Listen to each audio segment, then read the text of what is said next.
ఇన్ని ఎలా చూడాలన్నారు? ఇన్ని ఎలా చూడాలండి?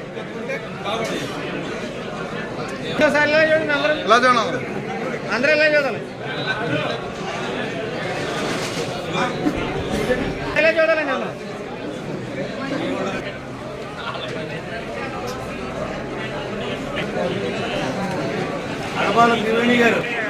ఇన్ని ఎలా చూడాలి? ఇన్ని ఎలా చూడండి? అది గారు ఇలా చూడాలండి అందరూ. అమ్మ ఎలా చూడాలి? ఇన్ని ఎలా చూడాలి? ఇన్ని ఎలా చూడాలి?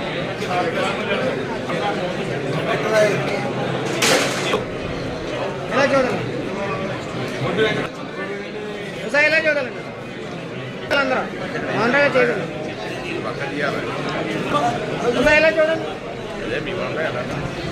అది మైక్ లేదు.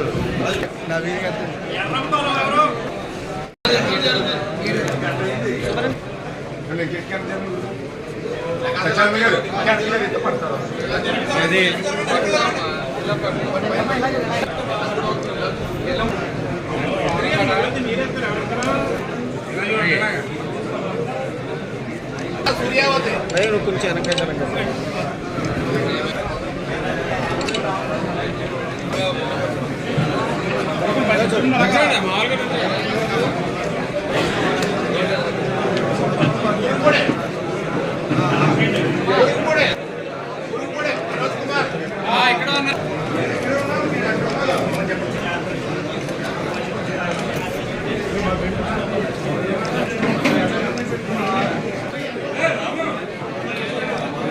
రాజభవనం కదే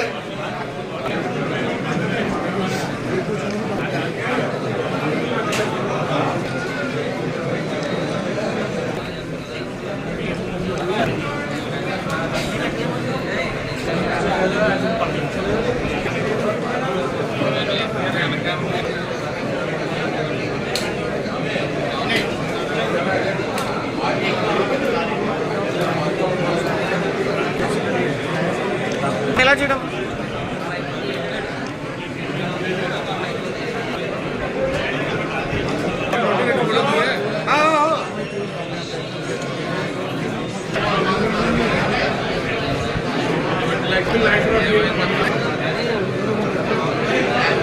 శ్రీకాంత్ గారు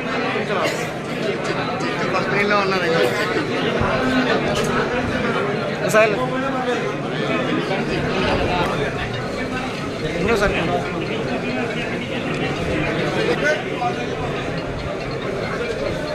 భరత్ గారు కొంచెం పేపర్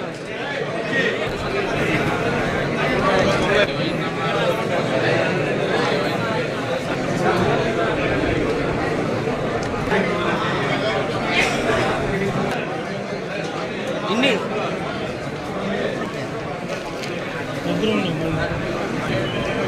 ఇలా చూడండి.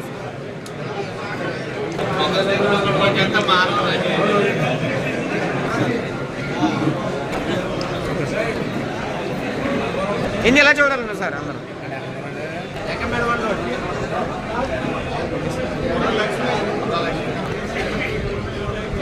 అలా పిలుస్తారండి కంగారు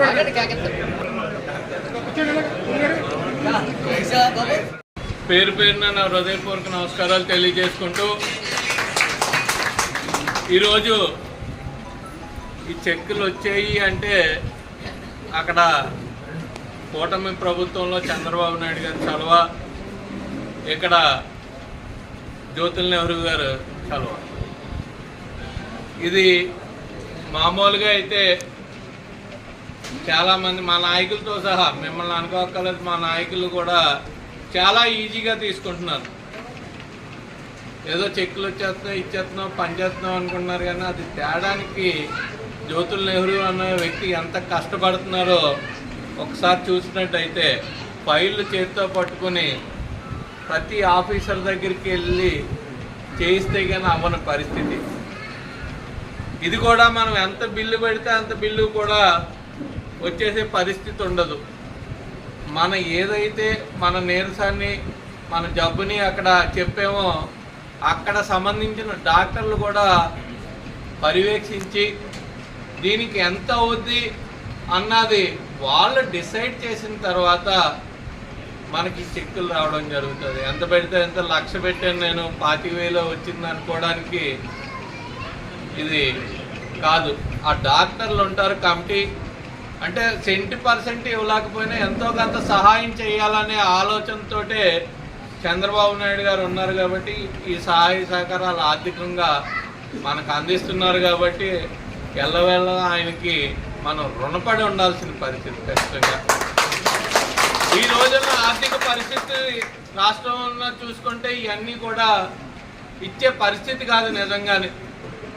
కానీ సామాన్య వ్యక్తికి ఆర్థికంగా మనం ఉపయోగపడాలి, వాళ్ళకి చేదోడు వాదోడుగా ఉండాలి, ఎంతో కొంత మనం ఆర్థికంగా వాళ్ళకి సహాయం చేయాలి. అంటే వైద్యం ఎంత ముఖ్యం అంటే ప్రతి ఇంట్లోని కూడా ఈరోజు చూసుకున్నట్టయితే ఎవరు జబ్బు పడని మనిషి లేరు. కంపల్సరీ మనకు డబ్బున్నా లేకపోయినా, ఆస్తి ఉన్నా లేకపోయినా సరే వైద్యం చేయించుకుని బయటపడాల్సిన పరిస్థితి. ఆ వైద్యం అందకపోతే మనిషిని కూడా కోల్పోయే పరిస్థితి ఉంటుంది. అటువంటి పరిస్థితి మనకు ఎవరికి కూడా రాదు.